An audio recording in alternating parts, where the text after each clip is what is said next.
I know. Welcome to Alphabet Land. Uh, right? IEE. I think some of you might be familiar with IEP. So what's an IEE? Actually, Bonnie Yates talks about this a lot. So let's dive in and see what an IEE is. IEE is an independent education evaluation. Okay, so the IEP is the plan or the program, but this is an independent educational evaluation. So, what do we need to know about this? We're not even going to make fun of this because there's nothing to be made fun about with this, right? Let's go on to our working definition so we can start to understand how this might be important to you. So, an IEE is if you if you're meeting with a school, let's read what's here. If you don't agree with the school's evaluation of your child, you have the right to ask for an IEE by someone outside the school and often at the school's expense. So if you've gone to the IEP meeting and you sat down and it does not look right to you, it seems entirely wrong. And usually when you're at the IEP meeting, it's because the school did an evaluation of your child.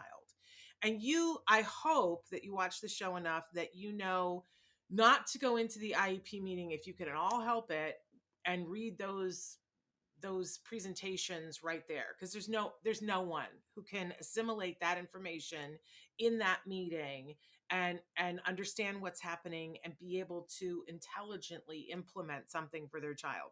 No one. Not even a lawyer would never do it. They would say, I want to look at it first outside the meeting.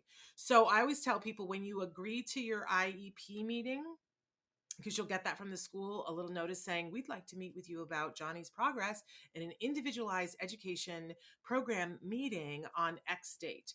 When you agree to that meeting, get in the habit of saying, yes, I will attend. And I will be bringing if you're bringing your brother-in-law who happens to be a lawyer, or you're bringing your neighbor across the street who's just going to be there for moral support, tell them if you're planning on bringing someone. Also tell them, and I'm planning on recording, and always say that, even if you're not, because you might decide to on the day of. You can always on the day of say, you know what, I thought about it. I don't want to record this meeting. You have that right. But if you want to be able to record, you have to have given them a certain amount of notice. In some states, it's 24 hours. In some, it's 48 hours. So just tell them when you respond to the IEP meeting request, and ask them if you can see any of their evaluations 48 hours before. That's going to be hard for them because, listen, I used to be a teacher. It's last minute, Lulu. You're up against the wall. You're trying to get in the evaluation and put the report together and get ready for other IEP meetings, right? So you ask them, you've given them plenty of written notice, and you say, I'd like to look at all of the evaluations, and I want to receive them at least 48 hours before, so that I have 48 hours to look at them over before I come to the IEP meeting. So you look those over. You go to the IEP meeting, and if you disagree with anything in those evaluations, or you're going to bring it up at the IEP meeting and you're going to haggle it out there, right?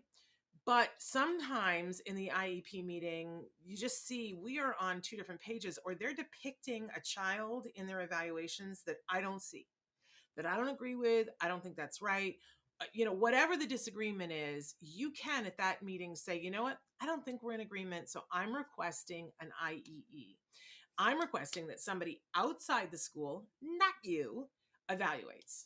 And it's, I think it's one of those things people get uncomfortable asking for it, because in a way it kind of implies, I don't agree with you. But really, that's the truth, right? And we need to get over the squeamish feeling of, oh, I don't want to rock the boat. These are the people that my child are with all day long, and they're going to be mean to him.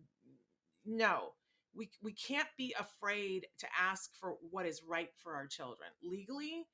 I'm not going to say to you that no one has ever been mean to a child, because we know that's not true, right? But I think far more often these people are professionals, and you're allowed to have a disagreement, and you can ask for this IEE, and usually the school pays for it. Usually. And what will happen often is the school will give you a list of people, and they say, here are the people that we recommend that you go to for the IEE. If you don't see a person on there that you like, you can request someone. They can't dictate that those are the only people. You can request someone. It's usually a dialogue. But this is something that more of us should take advantage of. Before we get to the due process, before we get to anything else, you have a legal right to ask for the IEE, and usually it is not at the expense of the parent. Someone outside who looks at your child and says, here's what I see, could end up being a really good thing.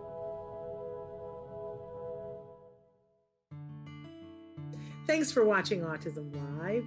If you found anything helpful in this video, please give us a like. In fact, make sure that you smash that subscribe button on YouTube and give us a like on Facebook.